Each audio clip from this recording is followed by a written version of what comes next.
Now I'm going to get straight to the point at the start of this video. If you're trying to decide between a screenless tablet like this and something like an iPad Pro, I actually find myself grabbing the Wacom Intuos Pro more often when I just need to quickly sketch something, add a few lines, or refine a detail, especially in apps like Moho for animation or Affinity Photo.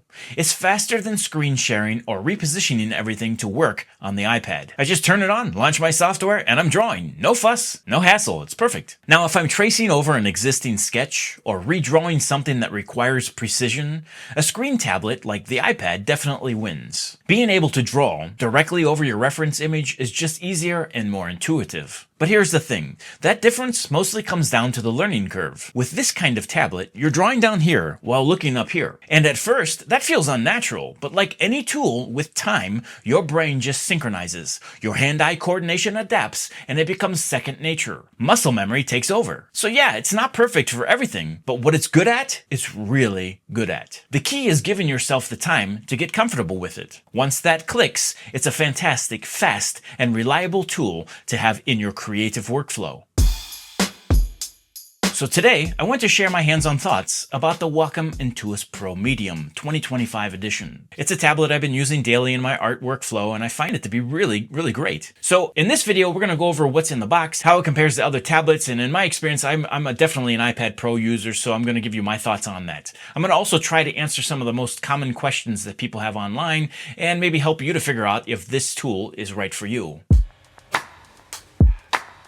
Here's what you get in the box: a quick start guide and other documentations, the tablet itself, the new Wacom Pro Pen 3, a pen stand with 10 replacement nibs, 5 standard, 3 felt, and 2 rubber, a USB-A to USB-C cable and adapter, and additional customization options for the Pro Pen.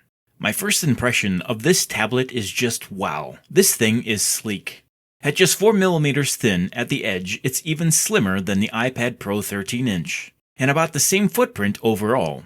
But unlike the iPad, this is built with magnesium and made to be used for hours without strain. The finish is matte black and minimal, and the active area is 263 by 148mm. That's just under 11 inches diagonally, which is more than enough room for expressive work without taking over your entire desk.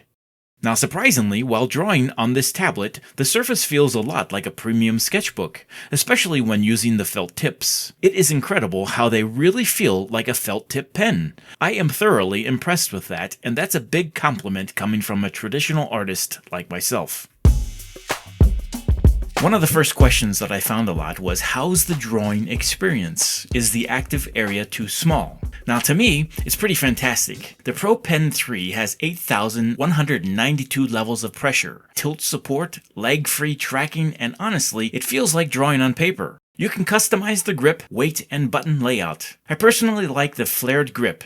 It's super comfy for long sessions, and also the tablet is compatible with older Wacom pens and even EMR styluses from many different companies. If you've got a favorite pen from a previous generation, it probably will still work. With an active area of about 10.5 by 6 inches, it's got a sweet spot. Big enough to move naturally, small enough to stay compact. If you tend to draw from your shoulder and use your whole arm when drawing, you may want the larger model. If you typically draw from your wrist, you could probably adapt pretty easily to the smaller version. Now since I like using both methods of drawing, I chose the medium. I do however feel like I could get away with the smaller version though because of the type of art that I create. Now the monitor that you use may have a significant impact on how you use this tablet. If you're working on a standard monitor, like a 24-inch 1080p, it pairs really well. You can remap the drawing area in the Wacom Center for even more precision and set it up for multiple displays. Now the surface has a nice texture. It's got just enough resistance to simulate paper. And they say it doesn't chew through the nibs too fast, but I haven't used it enough to fully answer that question. A really nice feature is that you can easily swap out the texture sheets if you want more grip. As for the Pro Pen 3, it's battery-free, super accurate, and the pen holder is a great place to store replacement nibs. Setup is pretty simple, just plug it in and you're good to go. Connect it via USB-C or use Bluetooth mode. When using it in Bluetooth mode, I haven't noticed any lag whatsoever. Some users have claimed that previous models were a bit laggy, but so far this one is great. The Intuos Pro supports Bluetooth connectivity and has a physical switch to toggle between wired USB and up to 2 paired wireless devices. I've been able to jump between my desktop and laptop with a flick of a switch. Great for mobility and dual setups. Now you might be wondering about the ExpressKeys and the dials. Here's one of my favorite parts. The ExpressKeys and dials are now along the top edge, split on both sides. That's intentional, and it keeps your wrist area clean and avoids accidental presses. You get 8 customizable keys and 2 dials. I mapped mine for brush size, undo, rotate canvas, and zoom. You can create application profiles too, so my Affinity photo layout is totally different from my Moho animation one. It saves time and just feels intuitive. My Moho setup has the center button as the F5 key for new frames, which is great when working on a frame-by-frame animation. This new model doesn't have the multi-touch. It's been removed from this model because most of the Pro users weren't using it, and according to a survey, it was a feature that many users did not like. I personally would have appreciated this feature as I do a lot of work with the iPad Pro, so I find myself occasionally wanting to use gesture controls, especially 2-finger tap for undo, but the ExpressKeys work really well once you get used to them.